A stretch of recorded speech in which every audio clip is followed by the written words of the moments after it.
بسكويت ال10 دقايق هتعمليه وتلت ساعة في الفرن وهتخرجيه، يعني كده هنكمل سلسلة النص ساعة وهتكوني جهزتيه. بسكوت القرفة تحفة جدا جدا، وبإذن الله هتعمليه وهتدعيلي عليه.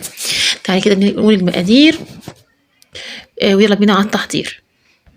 معانا نص كيلو من الدقيق، نزلت عليهم بمعلقة صغيرة من القرفة، معلقة ممسوحة من البيكنج باودر، معلقتين من عين الجمل المطحونين. تمام. ممكن تحطي لوز زي ما انت حابه حطيه، او مش عايزه هتحطي خالص ممكن ما تحطيش عادي، مفيش مشكله. تعالي بقى الخليط السائل. بيضه واحده. تمام. فانيليا، نص كوبايه من السكر، وابتدي كده اضربيهم كويس جدا، وبعد كده انزلي عليهم بكوبايه من اللبن، وانزلي بكوبايه الزيت زي السرسوب كده، وحتى لو بالمضرب العادي اعمليه، لو مش حابه حتى هاند بلندر او ممكن في الخلاط، اي حاجه زي ما انت عايزه اعمليه. تمام كده، هو سهل جدا ما فيهوش اي تعقيدات خالص. تمام. يبقى نص كوبايه من السكر، بيضه واحده مع او فانيليا.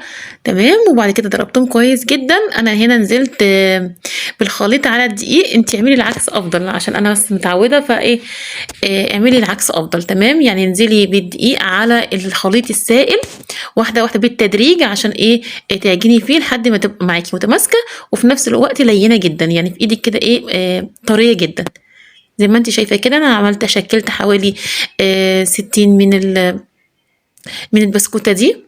تمام. 60 كوره من دول، ما شاء الله عليهم، من نص كيلو دقيق. حلوه جدا وطعمها تحفه وريحتها جايبه اخر الشارع، حلوه قوي. وابتدي بقى في الصواني كده ايه رصي، وابتدي بقى امسكي كده الواحده وغمسيها في سمسم، او حتى حطي لها لوزايه، او حتى فول سوداني، زي ما انت حابه حطي لها زي ما انت عايزه. تمام. وشكليها وعلى الفرن دخليها 20 دقيقة بالظبط، وهتخرجيها من 20 ل25 دقيقة بالظبط، هتكون كويسة جدا معاكي. يبقى كده الموضوع كله وهو نص ساعة بالظبط والله. تمام. زي ما انت شايفة كده. ابتدي بقى ايه ممكن تغمسيها في سكر، انا جبت سكر سنترفيش عادي وغمستها فيها ودخلتها الفرن زي ما اتفقنا، هو تلت ساعة. يعني هو من 20 ل25 دقيقة بالظبط.